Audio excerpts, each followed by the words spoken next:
tu veux que je commence? C'est quand tu veux. Moi, après, je peux couper. Donc. Ah, ok. Bon, alors c'est parti. Bonjour à tous, bienvenue sur Filles Expat, la chaîne qui vous dévoile les aventures de filles francophones qui ont osé tout quitter pour vivre aux quatre coins du monde. Chaque semaine, Kelly vous fera découvrir une nouvelle destination, une nouvelle histoire à travers ses interviews. Préparation au départ, appréhension, découverte et adaptation aux nouvelles cultures, vous verrez à quel point chaque expérience peut être différente mais toujours très enrichissante. Donc si vous songez à vous expatrier ou que vous êtes simplement curieux de savoir comment on vit au Chili, au Danemark ou encore à Taïwan, on vous dit welcome! Le but de Kelly à travers ses podcasts est de partager avec vous le vécu, le ressenti des unes et des autres. Expatriée elle-même 9 ans entre les États-Unis et le Canada, passionnée de voyage et surtout grande épicurienne, et je sais de quoi je parle, elle adore partir à la rencontre de nouvelles personnes et échanger des points de vue. Allez, c'est parti, embarquement immédiat, bonne écoute! Hello et merci de nous retrouver pour un nouvel épisode. Comme tu as pu certainement le voir à travers son titre, c'est d'un pays très peu connu dont on va parler aujourd'hui. Donc c'est avec beaucoup d'excitation que j'ai hâte de laisser mon invité parler. Donc si tu peux te présenter en commençant par ton prénom, ton âge et la ville où tu te trouves actuellement. Bonjour Kelly et merci de m'avoir invitée. Je m'appelle Leïla et les gens me connaissent à travers ma chaîne YouTube qui s'appelle French in Koweït et j'ai 38 ans. Et aujourd'hui, je suis, comme je le suis depuis plusieurs années, je vis au Koweït. Voilà. Est-ce que tu peux nous dire à nos auditrices et auditeurs depuis combien d'années tu te trouves au Koweït? Oula, alors ça fait pas mal d'années. J'y suis depuis 2010, donc j'entame ma 11e année cette année au Koweït. Super. Et est-ce que tu pourrais nous situer le Koweït? Je sais que dans tes vidéos YouTube, tu as une très belle explication, très drôle. C'est pas très loin quand on cherche bien. Le Koweït c'est situé au Moyen-Orient. C'est en sandwich entre l'Arabie Saoudite et l'Irak. C'est un tout petit émirat, donc un tout petit État qui fait, je sais plus ce que j'ai dit d'ailleurs dans ma vidéo. Je pense que c'était la taille d'Ajaccio, enfin la taille de la Corse. C'est ça, là. À peu près. C'est un tout petit territoire qui est un peu plus grand quand même que le Qatar ou Bahreïn. Et c'est à peu près 4 millions d'habitants, dont 3 millions d'expatriés. Si je dis pas de bêtises, dans ta vidéo, tu le décris comme la taille de la Corse et Paris ensemble, en fait. Ouais, voilà, tu coupes un bout de la Corse, tu coupes un bout du sud de Paris, tu les rassembles, et tu as exactement Koweït. Voilà. J'ai adoré cette explication, donc je vous invite vraiment à aller voir ces petites vidéos YouTube qui sont super intéressantes. Donc avant qu'on en arrive à parler de qui tu es aujourd'hui au Koweït et qu'est-ce que tu fais là, on va faire un petit retour en arrière. Est-ce que tu pourrais nous dire qui tu étais avant de partir, quel type d'études tu as fait et qu'est-ce qui t'a mené à partir en fait de la France? Alors, en fait, c'est pas ma première expatriation. Il y a beaucoup de gens qui pensent que je suis arrivée au Koweït après mes études, c'est complètement faux. Avant d'avoir fait le Koweït, j'ai fait 2 ans en Inde. D'accord. Et avant l'Inde, j'ai fait pratiquement 1 an aux États-Unis, à New York. Et donc, je suis diplômée d'école de commerce. J'ai fait l'INSEC Paris. Je me suis spécialisée en relations internationales. Et depuis l'obtention de mon bac, c'est-à-dire il y a 16 ans, grosse honte. Il y a plus de 16 ans, je voulais partir. Je voulais absolument quitter la région parisienne. Je viens de banlieue parisienne et j'ai toujours tout fait je me suis convaincue que la vie serait meilleure pour moi à travers une expatriation. Et c'est quelque chose vers lequel mes parents m'ont toujours orientée, en me disant s'il y a un endroit où tu vas t'éclater, c'est partout sauf à rester ici, à trouver un emploi comme tout le monde, à faire un CDD puis un CDI, etc. Voilà. Et l'idée que j'ai eue depuis le début de l'expatriation, il y a beaucoup de choses qui ont changé en moi, mais ce besoin de découvrir autre chose ailleurs n'a jamais changé depuis mes 17 ans, 18 ans. Super. J'ai toujours voulu découvrir autre chose. Est-ce que c'était aussi dans la nature de tes parents à s'expatrier ou à voyager beaucoup? Alors, ma maman, pas tant que ça.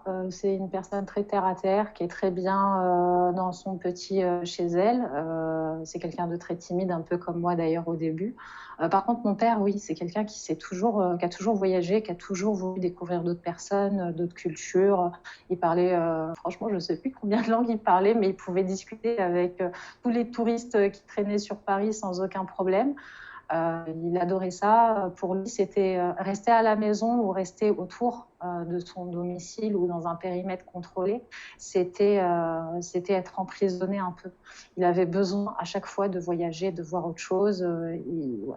Il avait la bougeotte et je pense que j'ai hérité de ça et j'ai toujours cette bougeotte. Même au Koweït, j'ai besoin de sortir, de découvrir d'autres personnes, de découvrir d'autres choses, de me former à autre chose. Et puis, pourquoi pas m'envisager dans quelques années un départ, mais dans un autre pays encore.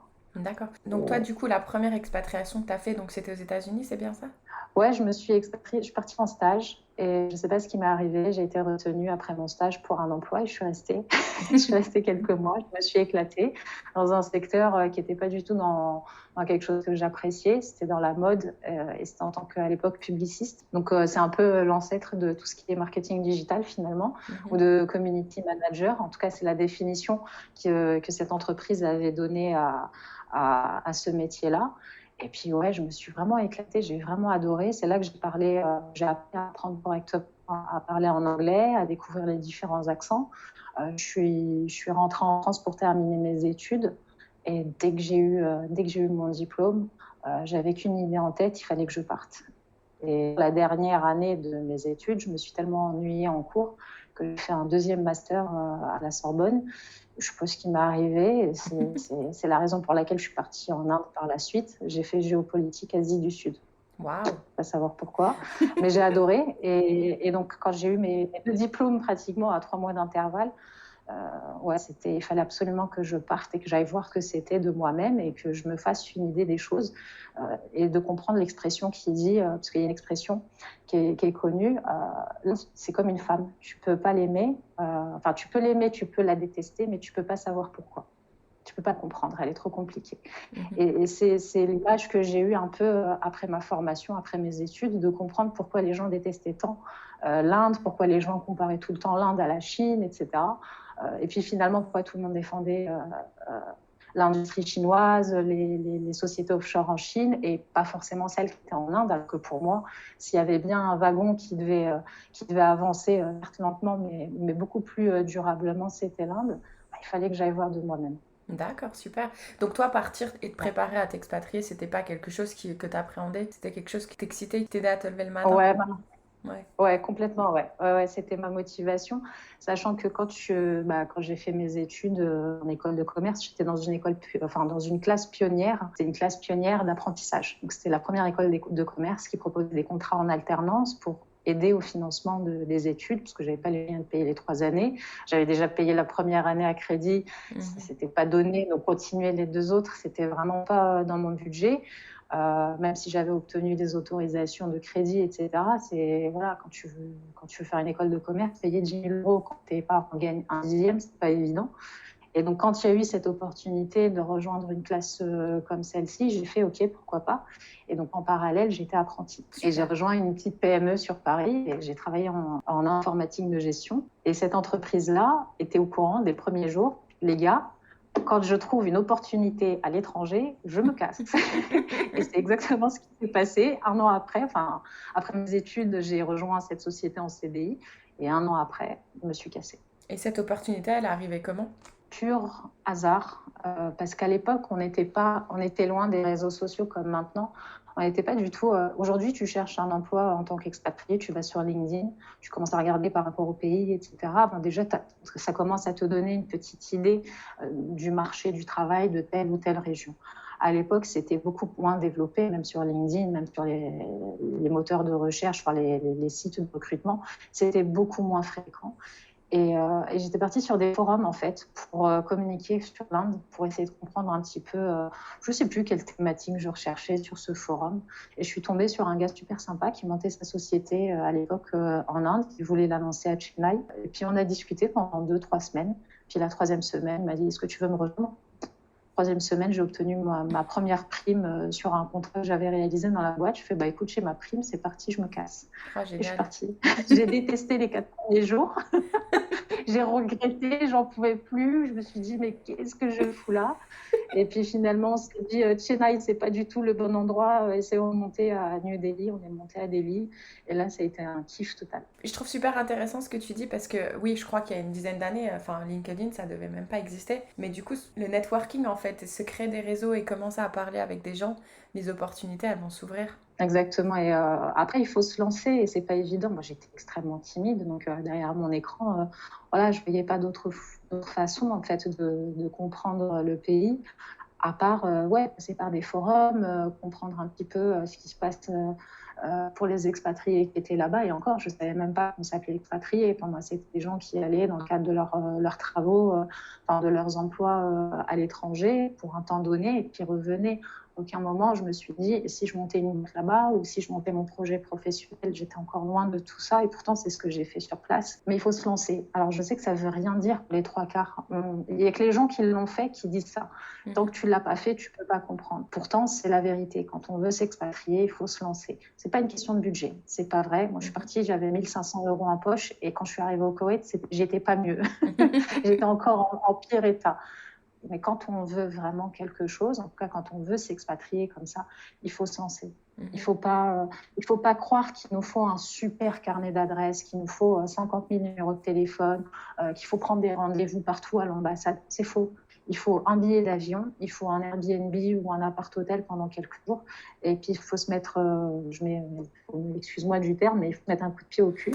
Et il faut se lancer, il faut aller dans les rues, il faut aller dans les cafés, il faut aller postuler dans les entreprises et voir un peu comment fonctionne le pays dans un premier temps avant de se dire, OK, j'ai fait mon étude de marché, j'ai vu les opportunités ou les risques et où je rentre en France. Et là, je me lance une fois pour toutes. Ou je reste parce que ça marche bien, ou j'aime pas et je rentre chez moi, ou je vais voir ailleurs. C'est une approche intéressante que tu dis en fait. Déjà, mets-toi un coup de pied aux fesses et va voir le pays. Moi, c'est ma façon de voir les choses. Après, je sais qu'il y a beaucoup de personnes qui ont peur. Je sais qu'il y a beaucoup de personnes qui me contactent à travers mes vidéos pour me dire voilà, j'ai eu mon BTS ou j'ai une licence, comment je peux faire pour venir au Koweït, tu crois qu'il faut combien de budget à mettre de côté pour pouvoir s'en sortir les 3 premiers mois?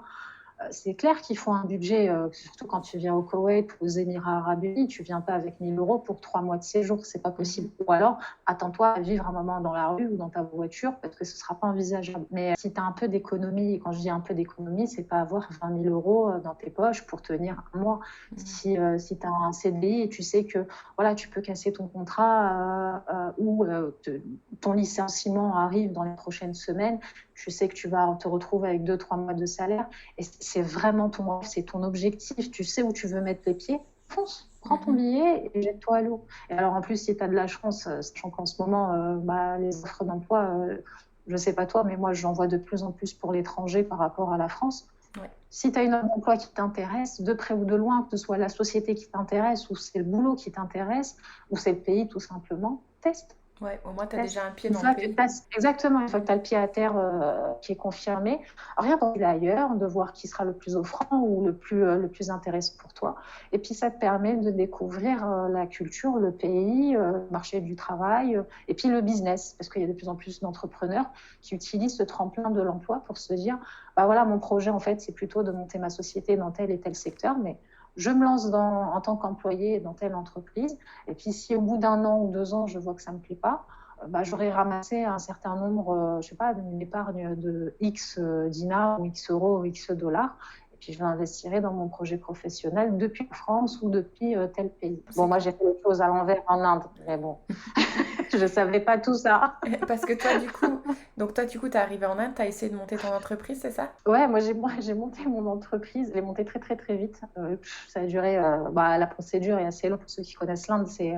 tu as 50 000 € à avoir entre ton visa, ton permis de travail, etc. Tu te déclares en tant qu'employé au début parce que c'est comme au Koweït ou comme aux Émirats. Et encore, les Émirats, ça a changé. Tu dois avoir un sponsor. Tu dois avoir quelqu'un du pays qui sera majoritaire à 51% de la société. Tu pars partage après au niveau des bénéfices comme tu le sens. Ça peut être 90-10, 50-50. Ça, c'est un autre schéma que tu mets en place. Mais au niveau du schéma juridique, tu n'as pas le choix. La société doit appartenir à 51% à une personne du pays. Donc, la première chose à faire, c'est de trouver la personne qui correspondait et qui avait les compétences qu'on recherchait et qui était assez ouverte d'esprit pour nous laisser un peu le champ libre monter la société. On l'a trouvé assez rapidement et ensuite on a cherché les locaux, on les a trouvés, on a trouvé un appartement, on l'a customisé pour en faire une start-up, on a acheté les PC et puis on s'est lancé au fur et à mesure. Génial. Alors, ouais, ça allait très vite. On a eu les premiers contrats. Lui était très commercial, contrairement à moi, donc les contrats se sont enchaînés. C'était un peu le chat qui se mordait la queue. On est allé tellement vite que ça s'effrite en fait. Quand on va trop vite, on n'a pas de business model, on planifie pas. On est dans l'urgence, on recrute en urgence parce qu'on a besoin de quelqu'un pour ce contrat-là. Donc hop, oui, on vient. Ah oui, c'est tes prétentions. Ok, mais on n'a pas le choix, on y va. Et finalement, on explose les budgets et on rentre pas dans nos coûts. On investit. Donc, on remet de l'argent dans la société. Moi, c'était mes petites économies. Même si ce n'est pas grand-chose, tu mets 1 000 euros. En Inde, à l'époque, c'était beaucoup. Ça payait le loyer, ça payait une partie des charges. Bon, en France, pour moi, ça valait rien du tout. Il y a un moment donné où tu tiens pas. Quand tu réinvestis dans des contrats et que c'est pas rentable. Mais bon, j'y connaissais rien. J'étais pas du tout dans le business. Je sortais quasiment d'école, même si j'avais fait un an de CDI et un petit apprentissage dans la même société. Sur le moment, j'avais regretté. Je m'étais dit, quelle galère. Aujourd'hui, pas du tout. C'est tout le contraire. S'il fallait refaire les choses comme je les avais faites, je referais les mêmes erreurs, là, j'aurais la même expérience, parce que j'ai tout appris du business grâce à cette j'hésite à dire cet échec ou cette expérience, mais cette expérience. Ouais, non, il ne faut pas voir ça comme un échec, il faut voir ça comme un apprentissage en fait. Exactement.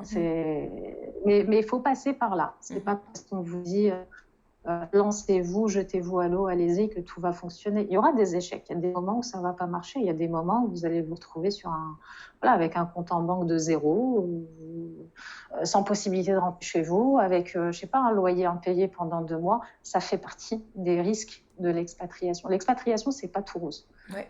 Celui qui vous fait voir dans des vidéos ou dans des audios, c'est magnifique et je vis à tel endroit et l'Australie, c'est le rêve 24 heures sur 24. C'est du mytho, ça n'existe pas. Ouais. Moi, je vis au Koweït. Ok, c'est un des pays les plus riches au monde. Je ne suis pas la plus riche au monde. Il y a des mois où j'ai eu du mal à payer mon loyer, j'ai eu du mal à manger de manière saine et équilibrée.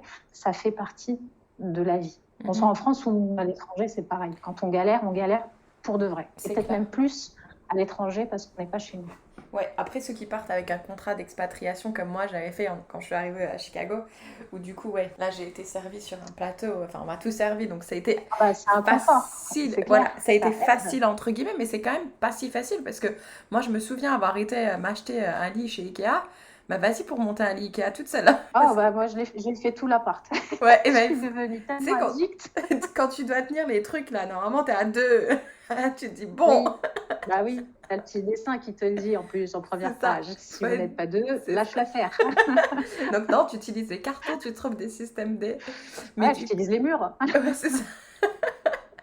Et du coup, donc t'es restée 2 ans en Inde et ensuite, est-ce que c'est de l'Inde que t'es venue au Koweït ? Pas du tout. Le Koweït, c'était vraiment pas ma cible. C'est ça j'y repensais hier quand je me disais mais qu'est-ce que je vais bien pouvoir dire dans cet audio, parce que c'est pas je voulais pas du tout venir au Koweït. Je me suis trompée à la base. C'est pas du tout ça. J'ai quitté l'Inde parce que j'avais plus de budget. Je croulais sous les dettes et il y a un moment il faut arrêter le train. Faut descendre, faut lâcher l'affaire quand c'est plus possible. Donc je suis rentrée, j'ai laissé tout là-bas, mes affaires, tous les meubles, j'ai tout laissé en me disant je vais revenir au bout d'1 mois. Le temps juste, j'étais encore dans mes rêves, le temps de récupérer 1000, 2000 euros en bossant par-ci par-là. Et puis arrivé sur place, c'est pas du tout ce qui s'est passé. Mon entreprise qui était mon ancienne entreprise d'apprentissage sur Paris, qui était super sympa, une super PME, très bienveillante, avec super directeur, m'a recontacté dès le lendemain. Donc, j'ai atterri, je sais plus, ça devait être un dimanche. Le lundi, il m'a contacté, on a déjeuné ensemble et le mardi, j'ai été réembauchée dans la société dans laquelle j'avais démissionné parce que je voulais me barrer en Inde. Et donc, j'ai refait le même coup en leur disant, les gars, si je trouve quelque chose à l'étranger, je me casse. Et ils ont joué le jeu, ils m'ont dit, oui, bah, on n'ira pas chez le concurrent. T'iras pas, voilà, c'est pas caché, c'est pas, sauf qu'on a besoin de toi, on a besoin, voilà, ce poste quasiment vacant depuis que t'es parti, on a trouvé des remplaçants, mais ça fonctionnait pas. Donc j'ai repris mon travail, j'ai eu des meilleures conditions salariales, ce qui a permis du coup de réinjecter un peu de l'argent sur mes comptes, parce que quand je suis rentrée, j'ai été interdit bancaire, j'en pouvais plus, j'étais le ticket de métro et de RER pour aller jusqu'au travail, je quémandais auprès de mes petites sœurs et de ma maman parce que j'avais vraiment plus de quoi tenir. C'était une horreur. Donc j'ai pu me refaire une santé financière, être beaucoup plus viable, rembourser mes dettes, réinjecter de l'argent dans la société qui était encore en Inde pour pouvoir la fermer, parce que pour clôturer une société, il faut également payer. C'est un petit investissement, ça s'organise. Et donc j'ai passé des entretiens, toujours, cette fois-ci plus organisés. Là, j'ai cherché un petit peu partout et je suis tombée sur le volontariat international à l'étranger. Et là, je me suis dit, mais quel débile, pourquoi tu n'as pas fait ça pour l'Inde? Tu as moins de 28 ans, tu avais moins de 28 ans à l'époque, tu remplissais toutes les conditions, tu avais un bac+5, pourquoi tu n'as pas fait ça dès le début? Mais bon, je n'étais pas au courant, je ne savais pas, je n'avais pas obtenu l'info, en tout cas, je ne l'avais pas cherché correctement. Je l'ai trouvé 2 ans après, donc je me suis rendue sur CV Web, j'ai rempli le dossier, j'ai posé mon CV, j'ai commencé à postuler, j'ai ciblé uniquement des offres d'emploi pour l'Inde. L'idée, c'était de reprendre ma revanche et de me dire, je repars et cette fois-ci plus organisée, avec un salaire fixe, un très bon salaire, parce que quand tu es VIE et que tu pars en Inde, je ne sais plus combien est le montant, mais c'est quand même bien payé par rapport à la qualité de vie qui t'attend sur place, par rapport au salaire moyen en Inde. Donc, je me suis dit, vas-y, cette fois-ci, tu ne te trompes pas, le VIE, c'est la bonne pioche.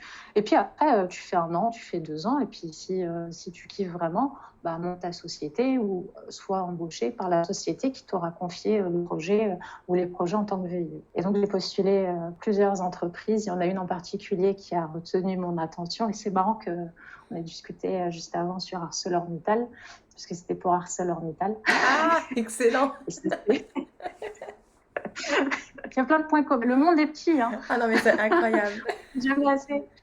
Et donc, j'ai passé mes entretiens chez Atos et chez ArcelorMittal, qui avaient forcément leur société, enfin leur filiale et certaines sociétés en Inde, et notamment à New Delhi, qui était la ville que je ciblais parce que je la maîtrisais.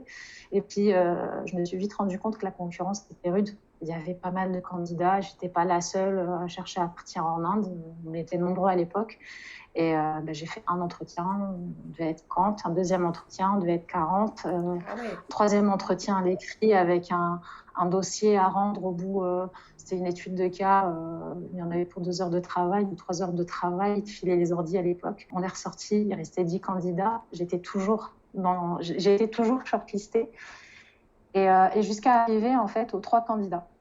Et on me disait, pour les 2 sociétés, donc pour Atos et pour Arcelor, voilà Leïla, tu es shortlistée, il y a 2 personnes en face de toi. Leur avantage, c'est qu'ils sont du secteur, ils sont du métier, ils ont déjà fait ça dans le cadre de leur apprentissage. L'avantage que tu as, c'est que tu connais déjà le pays, tu connais déjà la ville et tu connais le terrain, tu sais dans quoi tu vas t'aventurer. Maintenant, le métier, c'est pas du tout le cas et il va falloir te battre pour apprendre. Et ça m'avait tellement fait.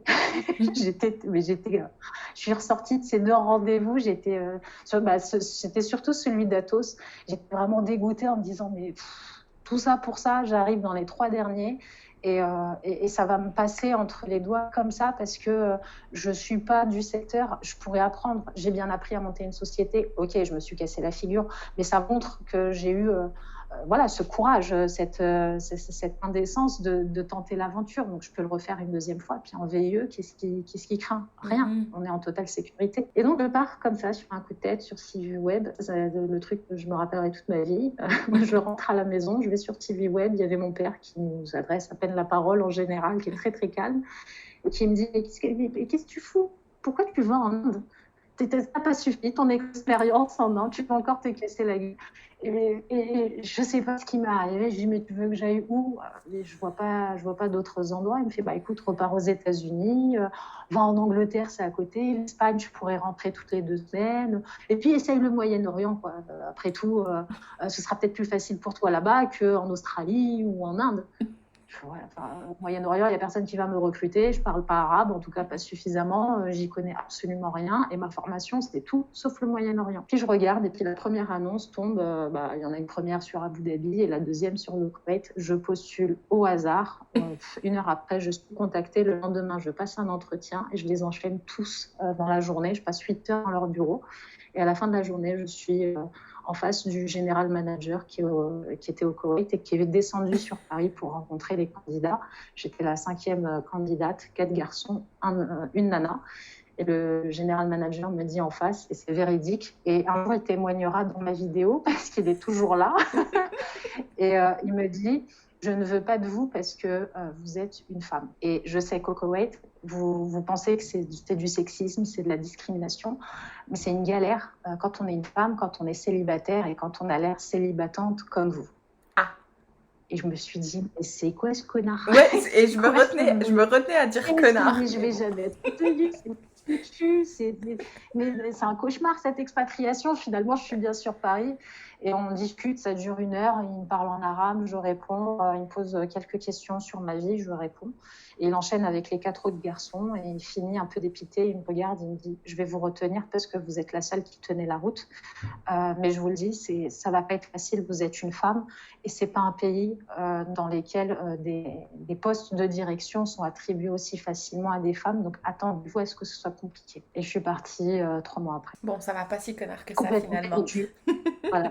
Ah ouais, par dépit. Merci les 4 autres candidats qui ont eu du mal à parler en arabe et en anglais.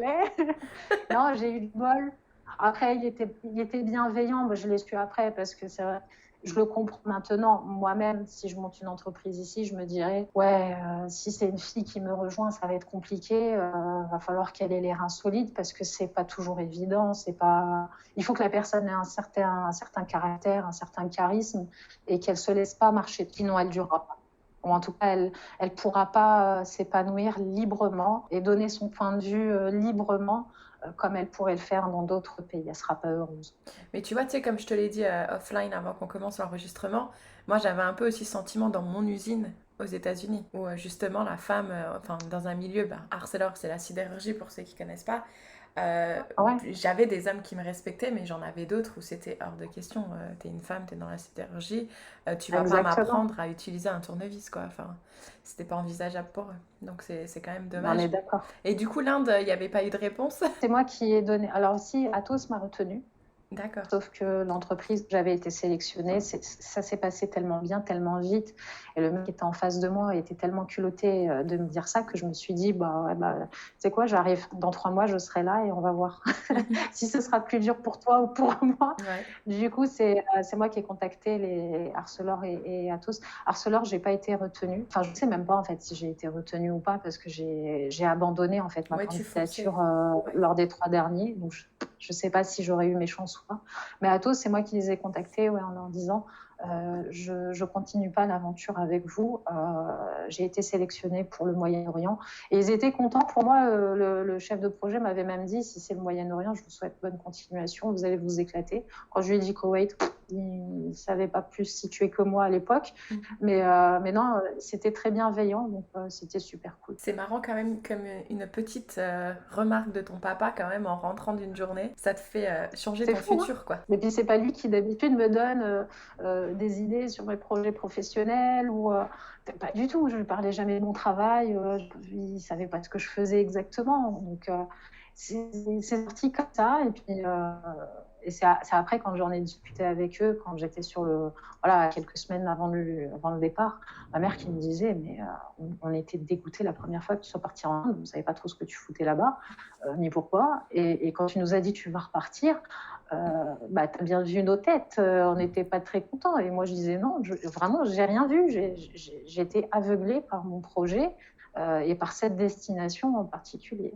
Et quand mon père m'a dit essaye le Moyen-Orient, c'est l'avenir, il y a plus de choses à faire là-bas pour toi en tant que femme d'origine arabe, en tant que femme qui parle arabe, et dans ton secteur, et avec ton ouverture d'esprit. Tente, t'as rien à perdre. Et si ça marche pas, tu fais comme l'Inde, tu rentres, C'est tu ça. testes autre chose. C'est ça, super. Et du coup, est-ce que tu te souviens du moment où tu montais dans l'avion justement pour venir au Koweït? Honnêtement, j'ai pas beaucoup de souvenirs du décollage, enfin de la préparation. Je me rappelle juste de l'arrivée. J'étais plutôt bien accueillie et j'avais cette image que peu de personnes ont sur le Koweït, où je savais que c'était un pays moderne. Voilà, il y a des infrastructures modernes, il y a des centres commerciaux partout.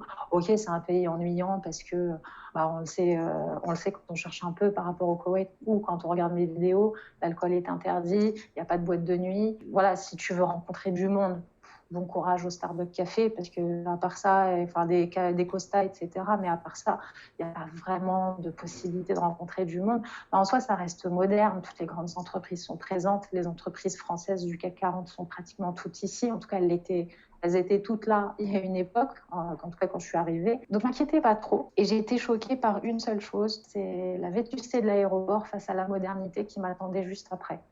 Du paysage, des immeubles, des grandes tours, de la lumière dans la ville, etc. Le rapport, la différence, le choc qu'il y a eu entre le petit aéroport peu moderne, la chaleur qu'il faisait à l'intérieur, parce que la moitié des clims ne fonctionnaient pas. J'arrivais en plein mois d'août, il faisait 60 degrés, c'était le ramadan, moi j'en pouvais plus. En plus, on me dit, il est 23h, alors viens, on va faire les courses, on va t'acheter carte SIM. Je dis, ils sont sérieux, les gars, je veux dormir, il est 23h, ça fait 15 heures que je voyage, j'ai 2 valises, il faut que je traîne tout ça. Et puis, on l'a fait, je ne me suis pas rendu compte, on a fini à 3h du matin, et c'est vrai que je me suis dit, 3h du matin, en fait, en France, tout est fermé, ici, tout était ouvert, parce que justement, c'était le ramadan, et que tout est ouvert jusqu'à l'aube, pratiquement, ou en tout cas 1 heure avant le lever du soleil, parce que les gens vivaient la nuit. Ça a été ma première découverte, et j'étais là, ok, normal, tu peux aller à Virgin Megastore, à l'époque était encore ouvert, et faire acheter tes CD, tes bouquins, tes stylos à 3h du matin, un dimanche, tout va bien, c'est normal. Voilà, ça a été le truc, l'accessibilité, l'ouverture, la modernité des infrastructures, et cette passion, cette définition du Koweït, ou cette proximité entre le Koweït et la consommation, la grande consommation. D'accord. Voilà, c'est un truc qui m'a choquée. Ça, c'est ouvert juste pendant la période du ramadan, ou c'est tout le temps comme ça? C'est que pendant le ramadan que c'est ouvert aussi tard. Maintenant, en dehors du ramadan, c'est quand même ouvert tard. Moi, je suis toujours déçue quand je rentre en France et qu'on me dit, je sais pas, faut aller acheter une baguette. Ah mince, il est 19h15, la boulangerie est fermée. Ici, à 3h du matin, en dehors de la Covid, mais à 3h du matin, tu te dis, tiens, si j'achète un aspirateur en ligne, que je me le fais livrer dans 1 heure et qu'il est samedi, pas de problème, tu peux, à 2h du matin, tu peux te retrouver avec ton aspirateur devant chez toi, avec un livreur qui t'attend, ou tu peux y aller, tu peux aller voir. Il y a toujours 1 ou 2 magasins qui sont ouverts, ou qui vont t'orienter vers... tu as des centres commerciaux qui sont ouverts jusqu'à 23h, voire minuit des fois. Même pendant la Covid, ils ont tout essayé pour justement permettre aux gens de continuer à consommer, parce que c'est malheureusement l'activité principale. C'est pas propre au Koweït, en Arabie c'est pareil, aux Émirats c'est pareil, le Qatar on n'en parle pas, c'est pareil voire pire. Les malls sont les activités, les attractions principales des différentes communautés qui vivent dans ces pays-là. C'est un fait. Ils vont chercher la clim. Exactement. Faut pas rire. Hein. Quand il fait chaud, tu vois comment on appelle ça ? Tu vois des espèces de, c'est pas des marathoniens, mais des gens qui font leur footing, leur running, leur petite balade, et puis ils ont leur truc, leur circuit, 4 km, 5 km, 10 km, et puis ils se baladent là comme ça, en jogging comme ça, et puis tu les vois bien marcher avec les bras bien en avant, comme s'ils s'apprêtaient à courir, une marche très rapide. Et puis ils font ça tous les matins, tous les après-midi, tous les soirs, tu les vois partout. Et c'est normal, comme tu dis, c'est la chaleur. Il fait 50 degrés dehors. Tu tiens pas 20 minutes, tu tiens pas 10 minutes en course à pied. Moi qui cours pratiquement tous les jours, d'ici 2-3 semaines, mais moi je vais arrêter de courir dehors parce qu'il commence à faire chaud et l'humidité te pèse. Ouais, tu m'étonnes. Donc le principal endroit gratuit où il fait frais, ce sont les malls. Et t'en as qui sont tellement longs. que tu peux courir et marcher sur des kilomètres. Ouais, tu sais qu'au Canada, il y en a qui font ça aussi l'hiver, ils vont chercher le chauffage. Il fait chaud. Voilà, ouais, on n'est pas les seuls. Le prochain qui me dira au Koweït, au Canada, ils sont pas nuls. Voilà, j'ai appris quelque chose. Ouais, voilà, tu vois, parce que je me souviens, il y avait un centre commercial, les magasins eux-mêmes ouvraient à 10h, mais le centre commercial lui-même, je crois, il ouvrait à 9h, et si tu y allais, il y en avait plein, ils se donnaient rendez-vous et ils faisaient le tour, en fait, ils faisaient leur sport, gratuit. C'est pareil, c'est exactement pareil, les magasins ouvrent à 10h, et le centre ouvre à 8h30, et donc tu vois tout le monde arriver à 8h30, leur petite marche, et à 10h, direction Carrefour, Ikea, H&M et compagnie, et puis ils finissent leur café, et puis ils se posent entre copains jusqu'à 11h midi, puis ils rentrent chez eux. Ils ont fait leur activité du jour, leurs 10 000 pas de la journée, ils sont contents. Excellent. Et du coup, toi, quand tu es arrivé pour t'installer, ça a été assez simple. Là, je vois que du coup, acheter une carte SIM à 2h du matin, pas de souci. Donc du coup, ça a été, ton intégration a été assez simple. Quand je suis arrivée au Koweït, moi je suis arrivée pour une entreprise française. J'étais dans le cadre d'un contrat d'expatriation. Oui, c'était simple. C'était un jeu d'enfant par rapport à ce que j'ai vécu en Inde, où j'ai cherché mon appart toute seule, ma coloc toute seule, où voilà, j'ai visité plein d'apparts avant de tomber sur la bonne fille, etc. Là, mon appart m'attendait, une voiture m'attendait quelques jours après. Le visa était déjà en cours. Il y avait des marcheurs dans l'entreprise qui s'occupaient des procédures pour obtenir le statut de résident. Donc tout ça, c'était un poids en moins. Maintenant, en contrepartie, c'est le stress de te dire j'arrive dans un appart, il n'y avait rien. Rien, pas de canapé, si, il y avait un canapé, mais voilà, c'est pas meublé, tu sais pas trop comment tu vas t'organiser. Ok, la voiture, elle est disponible, mais elle n'est pas là tout de suite, donc je fais comment le lendemain, sachant que tu travailles pas le lendemain, tu es de repos parce qu'on va te chercher tel et tel document à signer, tu vas aller prendre des photos, on va t'envoyer à l'ambassade, puis ensuite on te ramène chez toi.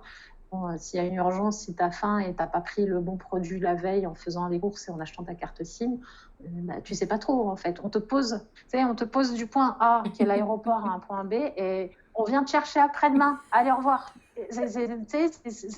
Tu découvres rien, voilà, tu sors du mall, puis on te met dans un truc.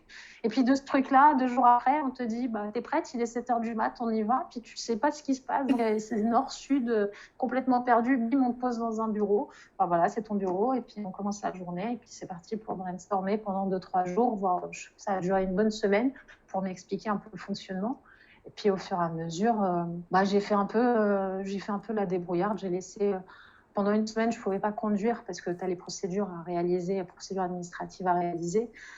Du coup, j'avais un voisin chez moi qui était, le hasard, il était français et il avait un vélo. Et du coup, j'ai pris le vélo et je suis partie. J'ai fait du vélo. J'ai découvert qu'on ne fait pas de vélo au Koweït. D'ailleurs, à l'époque, c'était très compliqué d'en faire. Il n'y a pas de trottoir. Il fait chaud. On est toujours au mois d'août. Les skates étaient trop cramées. Voilà, la vraie galérienne. Et moi, j'ai pris le vélo, puis j'ai testé, j'ai pris les bus. Pareil, j'ai appris que les bus, on ne fait pas rentrer un vélo dedans. Que le bus, quand il veut t'emmener du point A au point B et que tu as 5 km à faire, en voiture, les 5 km, tu les fais en même pas 5 minutes. Ouais, le bus, tu en as pour 25-30 minutes parce qu'il s'arrête partout, il roule à 30 km/h, il fait des déviations improbables dans des endroits il n'est pas censé passer, mais il y passe quand même. Et donc, j'ai pu découvrir, moi, très rapidement le Koweït de cette façon-là. Donc, j'ai vu le Koweït, entre guillemets, pauvre. J'ai vu le Koweït plus moderne, avec les malls, etc. Et puis, j'ai vu le quartier d'affaires très, très vite grâce à ces déplacements, en fait, que j'ai effectués par moi-même. Mais c'est clair que quand tu as un contrat d'expatriation, même si c'est un VIE, ça reste un contrat d'expatriation, c'est vachement plus agréable et plus confortable quand tu connais pas du tout le pays. Et moi, c'était le cas. Tu disais ils t'ont mis dans un appartement, il n'y avait rien. Moi, ça a failli m'arriver aussi quand je suis arrivée au Canada, mais du coup, j'avais déjà appris de mon expatriation précédente.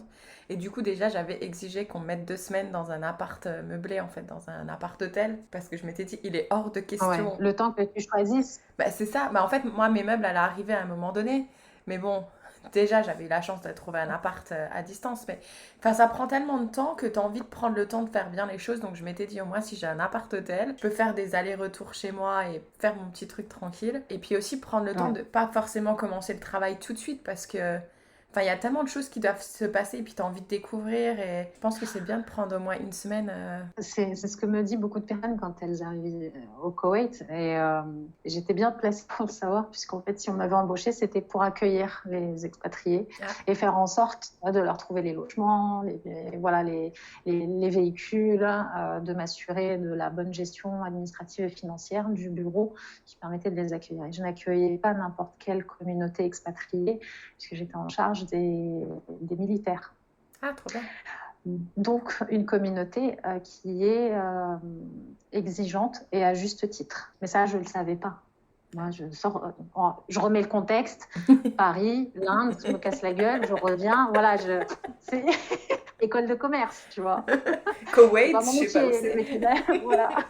Koweït, les mots, le vélo. Je ne suis pas du tout sortie du métier de la défense. Donc, ouais, on m'a vite fait comprendre quelles allaient être mes actions quotidiennes et hebdomadaires et la sensibilité, justement, de l'accueil, de la gestion d'expatriés et du confort. Et du fait que, notamment, les gens doivent pouvoir choisir, les gens doivent pouvoir sélectionner, les gens doivent pouvoir sélectionner en famille, parce qu'il y a des personnes qui arrivent dans le cadre de célibat géographique ou de célibat tout court, mais il y a des personnes qui arrivent et 3 semaines après, les épouses, les familles entières avec les enfants arrivent, il y a des visiteurs, les beaux-parents, les cousins, les machins, et ça influe beaucoup sur le bien-être de l'expatrié.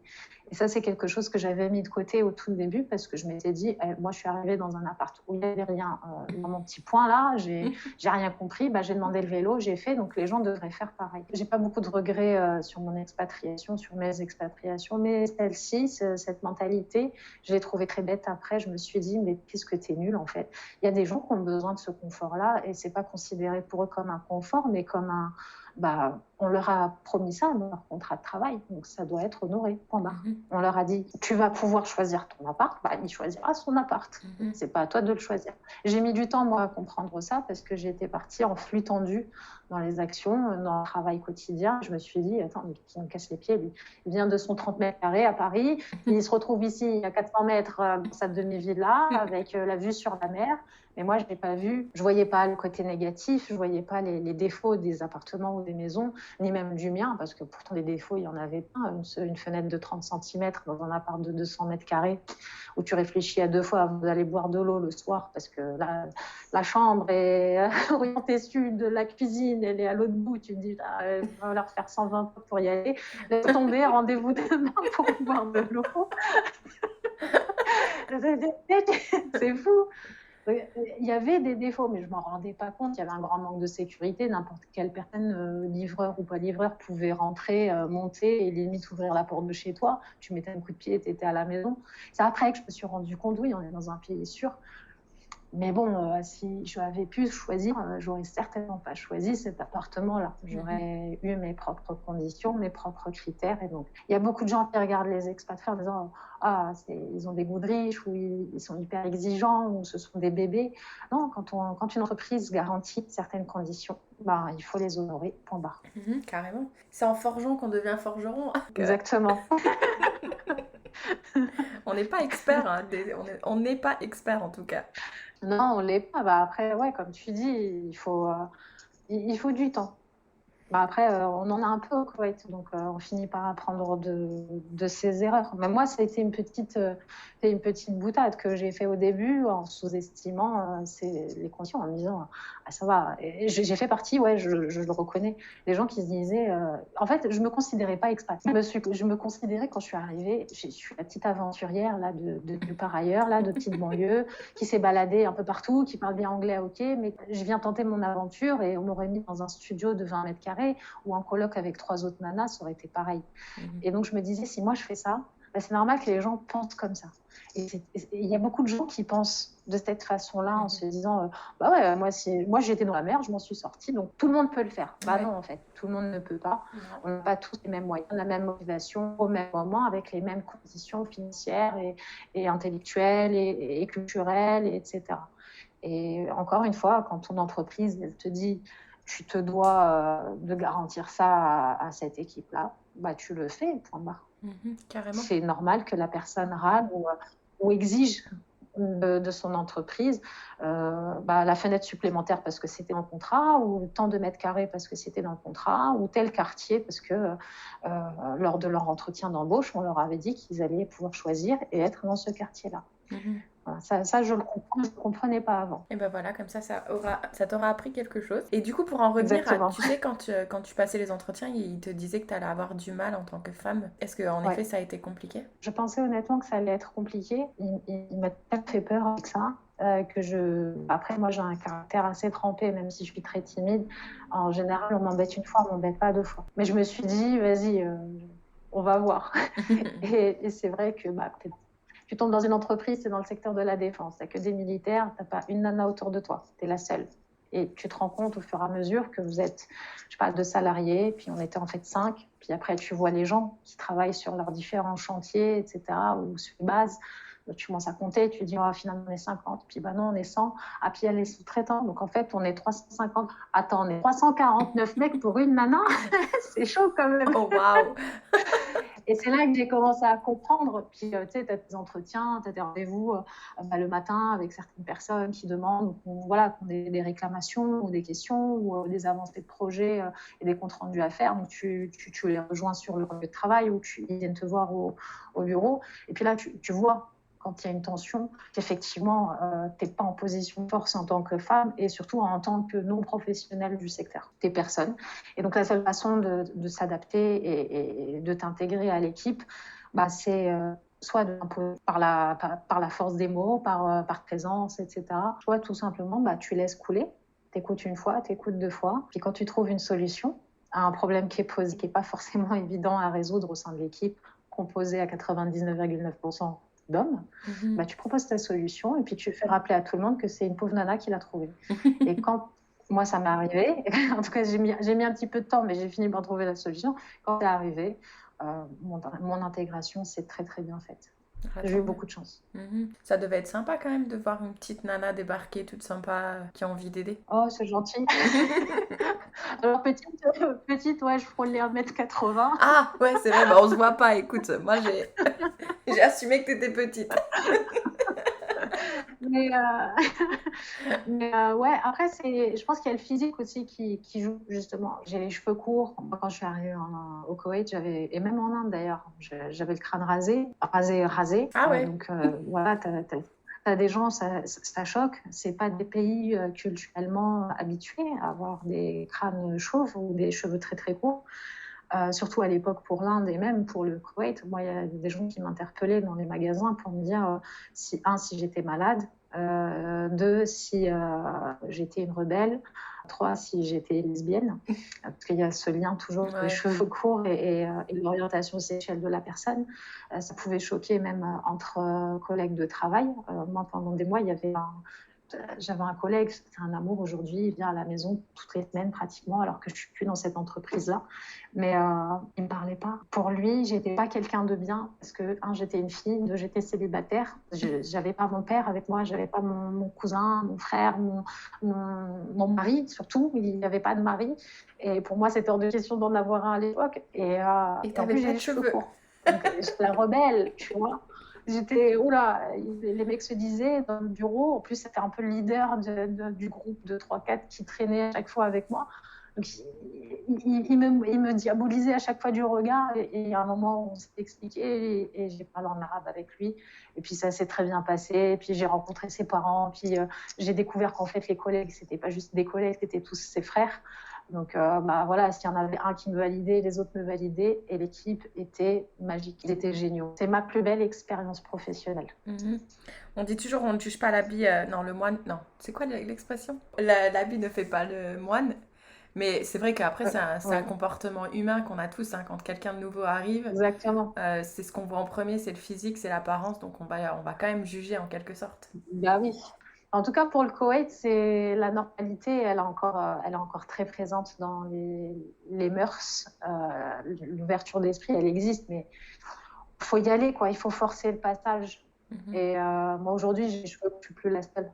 Beaucoup de filles ont les cheveux courts, les cheveux décolorés, rose, vert, bleu. Et je ne le dis pas en exagérant, en disant en fait elle en a rencontré 2 en 11 ans, donc c'est pour ça qu'elle dit maintenant il y a. Vraiment, tu vois, dans un centre commercial, il y a de tout. Il y a des décolletés, il y a des femmes voilées.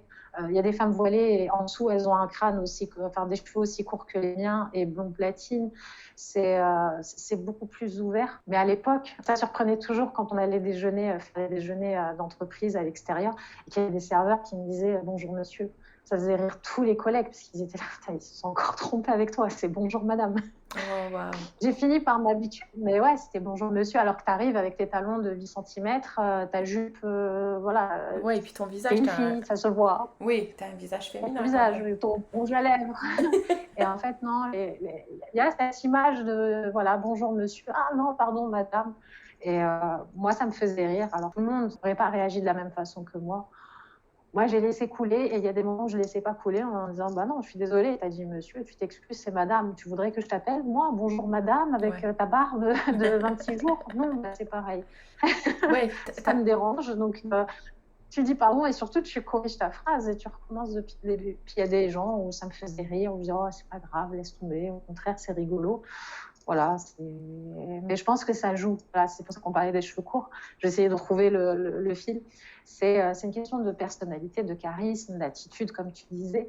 Et ce tout-là fait que, ouais, même si tu es dans un secteur qui n'est pas favorable à la réussite d'une femme, ou une femme va penser être en difficulté parce qu'elle est une femme, bah, si elle a cette personnalité, si elle a envie d'affronter justement ces différences-là, cette mentalité-là, elle va finir par y arriver. En tout cas, moi, j'ai réussi et j'ai été totalement intégrée et on a mis de côté à plusieurs moments le fait que j'étais une femme. Mm-hmm. Ah non, mais tu sais que moi, quand j'étais arrivée du coup aux États-Unis, ils me l'ont dit, mes collègues, avant que je parte. Ils m'ont dit, Kelly qui est arrivée, elle était toute timide, elle n'osait rien dire. Et là, Kelly, au bout de 3 ans, mais ils m'ont forgé un caractère, ces mecs, c'était un truc incroyable. Et c'est vrai que tu te retrouves dans des situations... Il y a ça, et je pense que c'est l'expatriation. Carrément, ouais. Le fait d'être loin, toute seule, je pense que ça te forge une espèce de carapace que tu peux ouvrir quand tu veux pour te libérer, mais tu l'as en place, c'est ton armure, et voilà, tu te lances, et ouais, au bout de même 3 mois, 2 mois, une autre personne. C'est ça. Tu es prête à combattre n'importe qui, tu n'as appris aucun sport de combat, mais tu vas, t'es tête baissée. C'est ça. Moi, tu sais qu'au Canada, on m'a même déjà dit que je faisais peur, hein, quand même.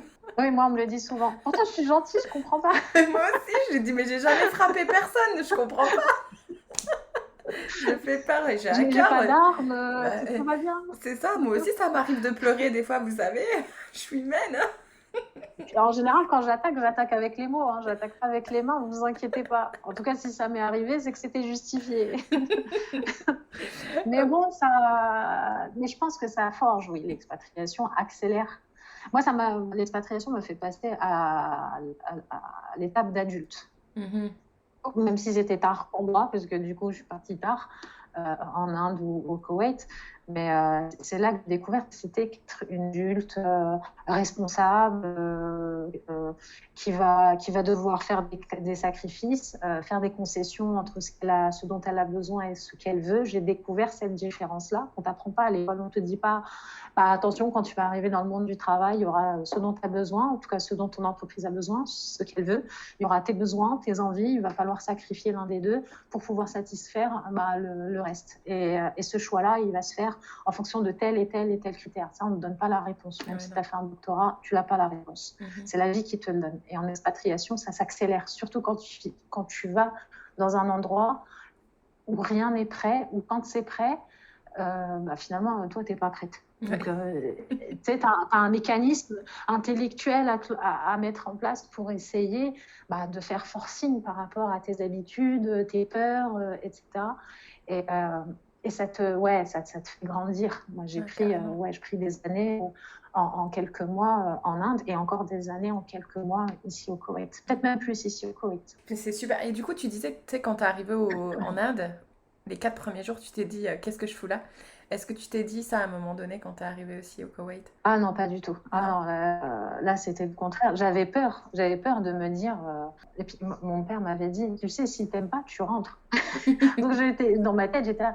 surtout pas que je me dise ça. Il faut pas, si je me dis en tête au bout d'une semaine, qu'est-ce que je fais là, c'est que c'est pourri, c'est foutu.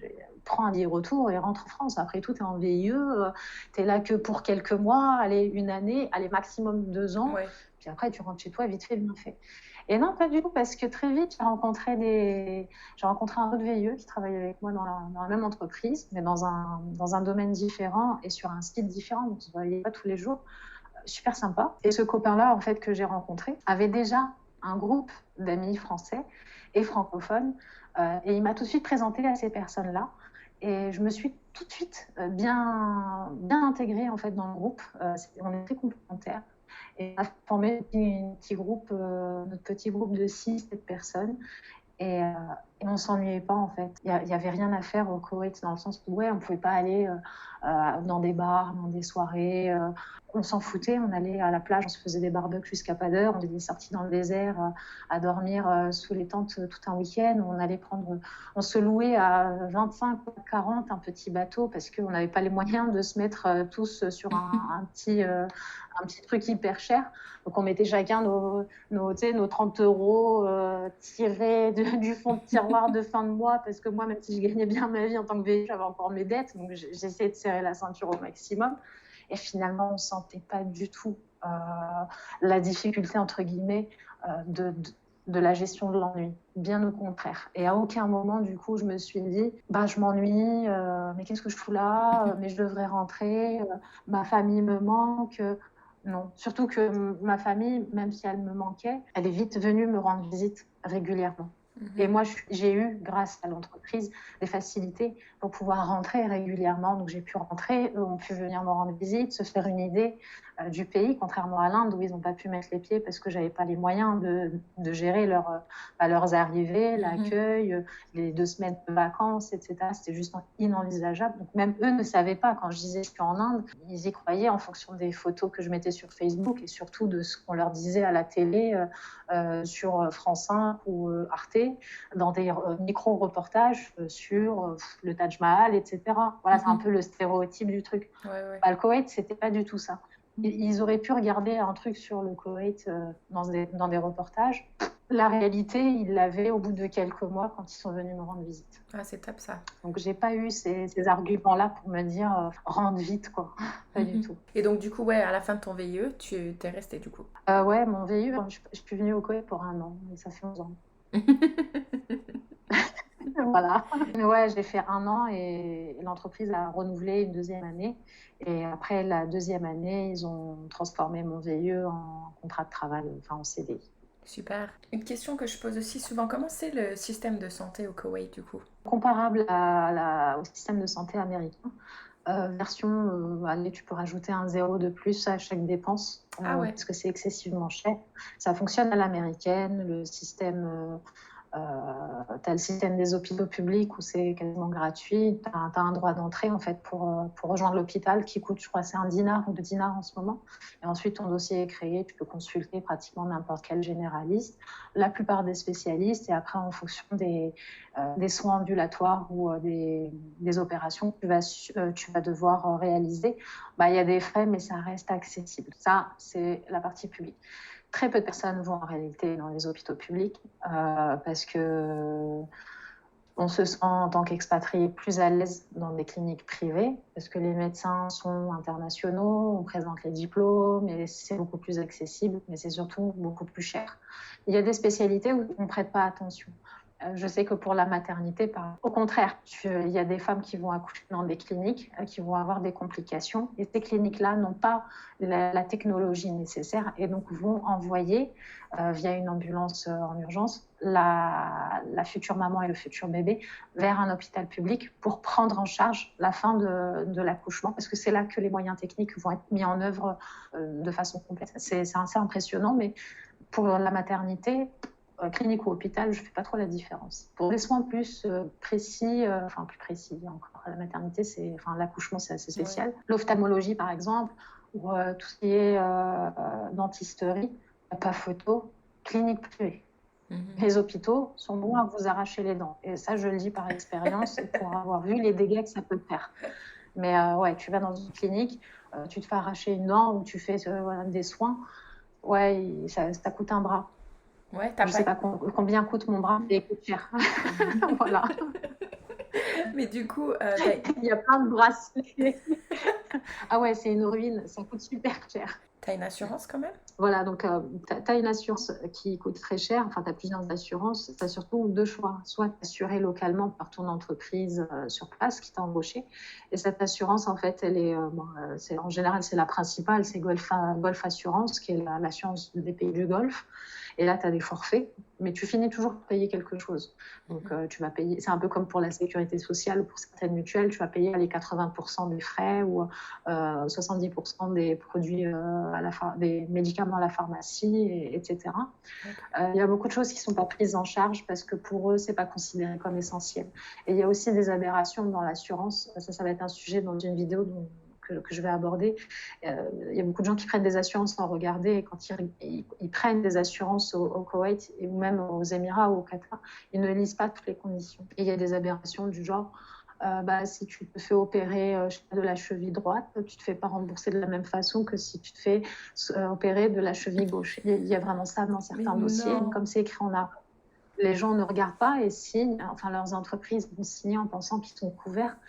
Pas du tout, en fait, les gens ne sont pas couverts. Pareil pour les femmes, il y a beaucoup de femmes qui sont couvertes par leurs entreprises ou qui vont souscrire elles-mêmes à une assurance. Manque de bol, elles fument.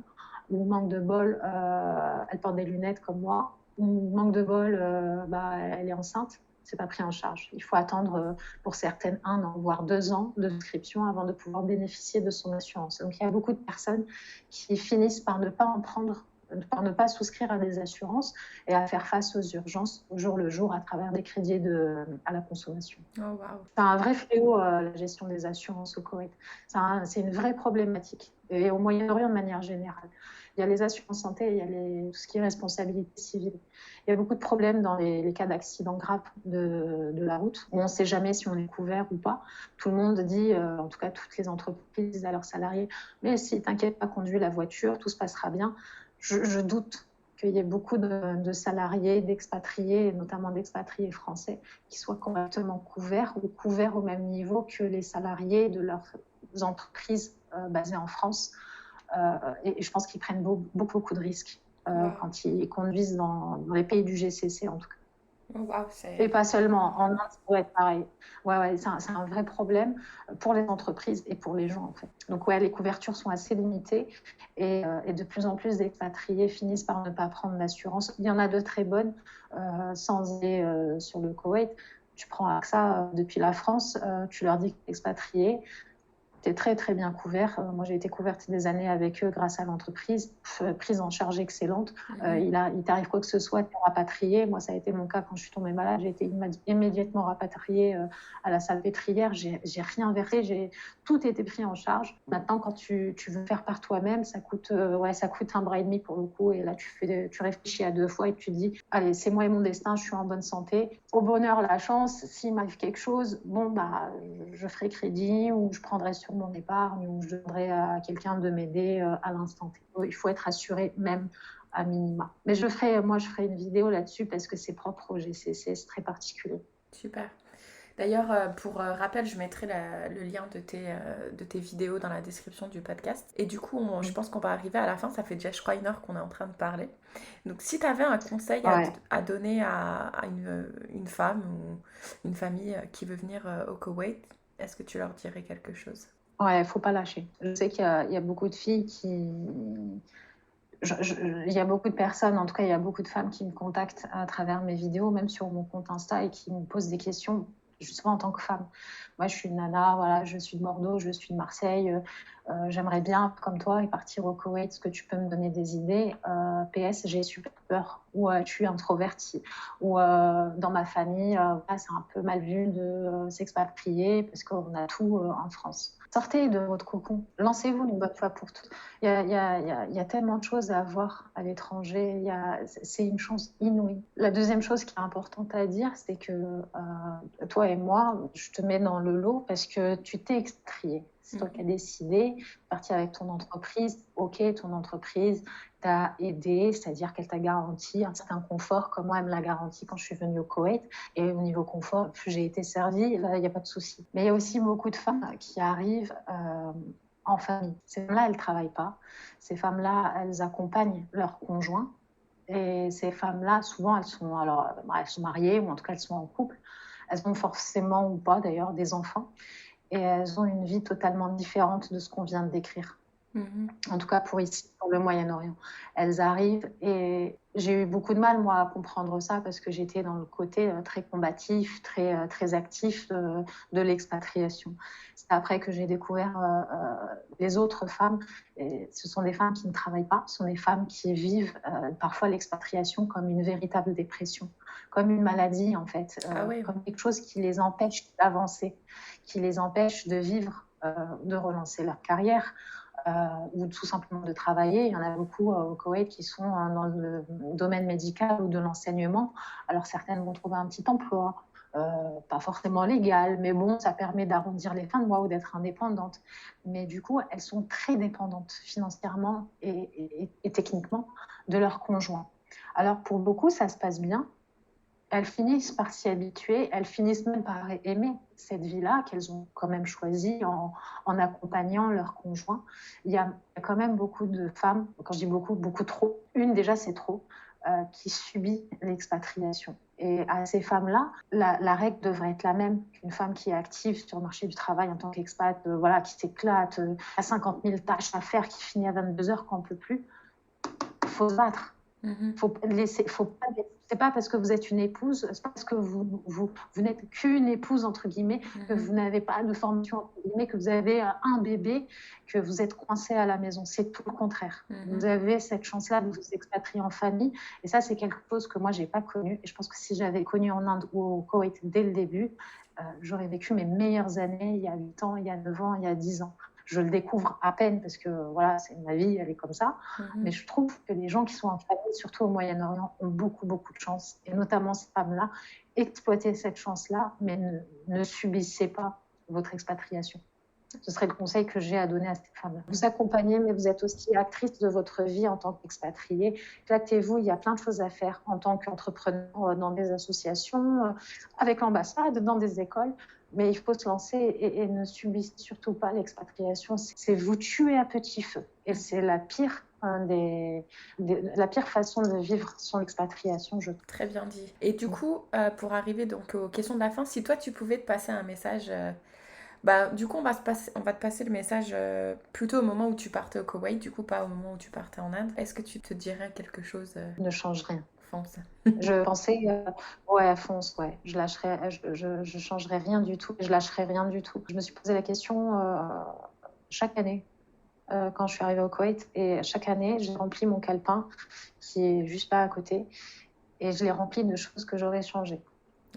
Ces 2 dernières années, j'ai fait la même chose. Ouais, tous les 1er janvier, 2 janvier, je remplis en me disant, voilà, ça c'est tout ce que j'ai entrepris et ce sont toutes les erreurs que j'ai faites. En tout cas, je pense les avoir faites. Et du coup, face à ces erreurs-là, est-ce que j'aurais fait les choses autrement ? Et ces 9 dernières années, j'ai toujours rempli. Oui, voilà, j'aurais fait ça comme ça. Je bourre mon calepin d'hypothèses. Ces 2 dernières années, mon calepin pour 2020 et 2021 sont totalement vides. Tu regardes tes objectifs, il n'y a pas de suivi. Donc je me suis dit, allez, au bout d'un an, on va regarder au fur et à mesure où j'en suis et qu'est-ce que j'ai fait comme erreur. Je pensais que c'était des erreurs, mais quand tu cumules tous les objectifs, toutes les étapes par lesquelles tu es passé, il n'y a aucune erreur en fait. Non, c'est des leçons de vie. Il n'y a aucune erreur. Il ne peut pas y avoir d'erreur.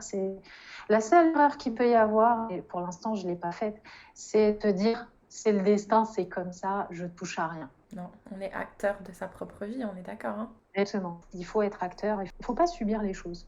Ouais, il ne faut pas subir.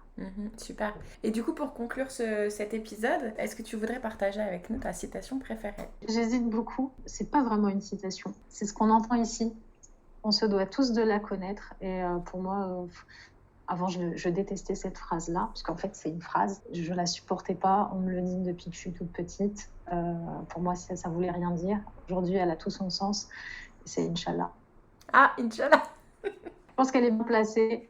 Si Dieu veut, si voilà, c'est ni oui ni non, on a de l'espoir, on est compatissant, mais en même temps, voilà, peut-être ça n'arrivera pas, on ne sait pas, on est en pleine période, c'est la Covid, il n'y a rien de certain, il n'y a rien de confirmé, on est tous un peu perdus, on est tous en attente, et la meilleure réponse qu'on peut apporter aux gens à travers une citation, une expression, un truc, voilà, une phrase préférée. Ouais, je sais pas comment c'était la phrase que je détestais, c'est devenu la phrase que j'adore, c'est Inch'Allah. Tu sais que c'est drôle parce qu'en Et Inch'Allah, 2021, il y aura plus d'expats. ouais, en 2021, Tu écoute, le je crois que j'ai dit Inch'Allah plus souvent que je l'ai dit de toute ma vie. tu vois. Moi, pareil, j'arrête pas de le sortir. Je vais dans une administration, on me pose des questions, c'est moi qui réponds en disant Inch'Allah, écoute, je sais pas, on verra bien. Voilà. Je suis partie dans cette optique-là parce que c'est tout ce qui nous reste avec la Covid. Même si les choses arrivent à leur terme, j'espère, parce qu'en attendant, on est confinés, nous, comme des andouilles. Mais on ne sait pas trop pourquoi d'ailleurs, en Koweït. En attendant que ça rouvre, je pense qu'au moment où ça rouvre et je suis dans l'avion, j'arrête de dire Inch'Allah tout le temps. Ah. Je recommence à dire oui ou non, de manière claire. Super.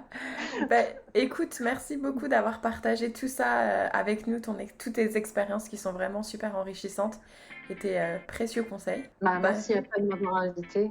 Ouais, et puis je te souhaite que le déconfinement, que vous faites déconfiner, que tu puisses sortir et bronzer un petit peu. Ouais. Au revoir la blanche écarlate. C'est ça. Merci bien. Merci à toi, Kelly. À très bientôt.